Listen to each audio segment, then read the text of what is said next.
প্রিয় বন্ধুরা, এই সময় ভিভো যা কাজ করছে না, অ্যাকচুয়ালি অনবদ্য কাজ করছে। তারা যে টি সিরিজের ফোনগুলোকে লঞ্চ করে থাকে, অফলাইন মার্কেট বলুন অনলাইন মার্কেট বলুন, দুটো মার্কেটেই মুড়ি মুরগির মতন কিন্তু বিক্রি হয়। আর ভিভো কিছুদিন আগেই তাদের টি সিরিজের আন্ডারে T3 5G এই ফোনটা লঞ্চ করেছিল। বেশ একটা ভালো ফোন ছিল। এখন তার ছোট ভাই লঞ্চ হতে যাচ্ছে T3X 5G, যেটা কিনা T2X 5Gর একটা সাকসেসর।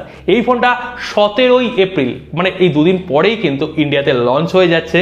আর এই ফোনটা একটা দুর্দান্ত, মানে অবিশ্বাস্য একটা দামে আসছে, একটা ভালো স্পেসিফিকেশন দিয়ে।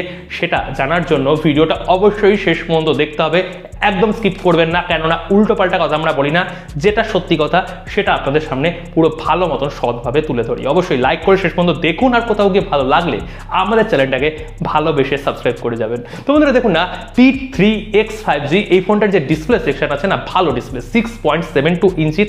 এখানে আইপিএস প্যানেল, যাচ্ছেন কোথায়, আইপিএস প্যানেল দিচ্ছে, কিন্তু পরবর্তী সেকশনে কিন্তু এটা পুরো মেকআপ করে দিচ্ছে। আর 120 হার্জের রিফ্রেশ রেটও রয়েছে, বেজেলগুলোও ঠিকঠাক রয়েছে, মানে ডিসপ্লে সেকশন ঠিকঠাক বলতে পারি, দুর্দান্ত কিন্তু নয়। আর এখানে আমরা রাইট সাইডে ফিঙ্গারপ্রিন্ট সেন্সার পেয়ে যাবো, যেহেতু অ্যামুলেট নয়, ইনডিসপ্লে ফিঙ্গারপ্রিন্ট সেন্সারের কোনো কোশ্চেনই আসছে না। আর এখানে পলিকার্বনেটেড ম্যাটেরিয়াল ব্যবহার করা হয়েছে।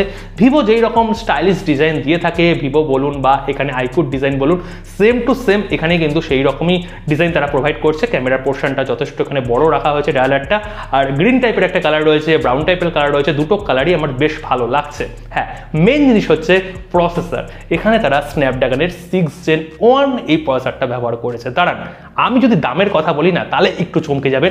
আমি যদি দামের কথা বলি, সেটা ভিভো পুরোপুরি ক্লিয়ার করে দিয়েছে, মাত্র 13,000 টাকা।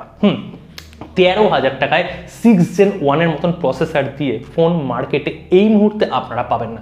এখানে কিন্তু ভিভো একটা দুর্দান্ত কাজ করে দিয়েছে। ভালো প্রসেসর মানে ভালো এখানে পারফরমেন্স পাবো, লং টার্ম ব্যবহার করতে পারবো। অপটিমাইজেশন মানে সফটওয়্যারের যে অপটিমাইজেশনটা স্ন্যাপড্রাগন যেহেতু ভালো হবে, হিটটাও কম হবে, অনেক সুবিধা রয়েছে। সুতরাং এই প্রসেসরের সাথে এই 13,000 প্রাইসটা একদম জাস্টিফাইড, খুব ভালো কাজ করেছে। যদি ক্যামেরা সেকশনের কথা বলি, ওখানে মেন ক্যামেরা 50 মেগাপিক্সেল রয়েছে, কোনো ওআইএস নেই। আর ওখানে 8 মেগাপিক্সেলের কোনো আল্ট্রাওয়াইড ক্যামেরাই নেই। 50 পরে ডাইরেক্ট ইউজলেস 2 মেগাপিক্সেল, মানে ধরতে পারেন ব্যাক সেকশনে একটাই ক্যামেরা তারা দিচ্ছে। আর ফ্রন্টে 8 মেগাপিক্সেলের ঠিকঠাক একটা সেলফি ক্যামেরা। কিন্তু আরেকটা ভালো কাজ করেছে, সেটা হচ্ছে 6000 mAh এর একটা সুবিশাল ব্যাটারি। মানে একদিন তো হেসে গেলে যাবে, 1.5 দিন ধরে রাখুন। আর যারা একটু কম ইউজ করে তাদের 2 দিনও কিন্তু চলে যেতে পারে। আর ইনবক্স স্লো চার্জার নয়, 44 ওয়াটের, যেটা ভিভোর সিগনেচার চার্জার। আগে T2X 5G তো তারা দিয়েছিল, ওই 44 ওয়াটের চার্জার আপনারা ইনবক্স পেয়ে যাচ্ছেন। ডুয়েল স্টিরিও স্পিকারের সাপোর্ট থাকছে, 3.5mm অডিও জ্যাক লাগাতে পারবেন।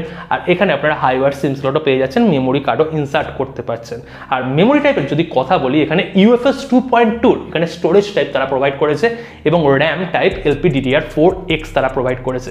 সফটওয়্যার সেকশনে কি বলবো, ভিভোর যে ফানটাচ ওএস হয় তার সঙ্গে Android 14, আর এখানে হয়তো আপনারা দুটো মেজর অ্যান্ড্রয়েডের update with security patch level update পেয়ে যাচ্ছেন। এবার ব্যাপার হচ্ছে কি ভ্যারিয়েন্টের কি দাম, আমি আগে আপনাদের হিন্টস দিয়ে দিয়েছি 13,000 টাকা। আর এই ফোনটা লঞ্চ হবে 15,000 টাকার নিচে, 14,999 এইরকম প্রাইস ট্যাগের সাথে লঞ্চ হবে।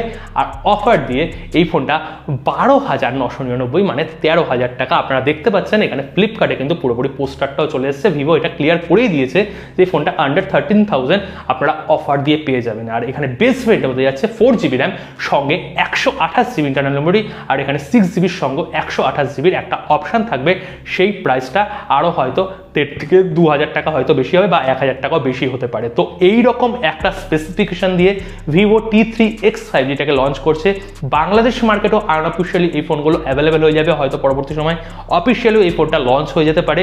তো একটা ভালো স্পেসিফিকেশন, ভালো প্রসেসর, লং টার্ম ইউজের জন্য, গেমিংয়ের জন্য এত কম দামে আপনারা পাচ্ছেন। কিন্তু আল্ট্রাওয়াইড বেসিং রয়েছে, এটা একটু মনে খচখচ দিচ্ছে, বা অ্যামোলেটেড প্যানেল নেই, বা এত কিছু এত কম দামে কি সত্যি পাওয়া যায়? কোশ্চেনটা আপনাদের কাছে রাখলাম যে আপনাদের এই স্পেসিফিকেশনটা কেমন লাগছে, অবশ্যই কমেন্ট করে জানাবেন, আপনাদের মনোভাবটা তুলবেন যে কেমন লাগছে এই ফোনটা। আমার প্রসেসরের দিক থেকে, ব্যাটারির দিক থেকে ফোনটা একটা অলরাউন্ডার প্যাকেজ এই প্রাইসের মধ্যে আমার তো অন্তত মনে হচ্ছে। আপনাদের কেমন মনে হচ্ছে অবশ্যই জানাবেন। দেখা হচ্ছে কালকে নতুন ভিডিওর সাথে। সকলে ভালো থাকবেন, সুস্থ থাকবেন, এবং অবশ্যই আমাদের চ্যানেলটা নিয়মিত অবশ্যই দেখবেন।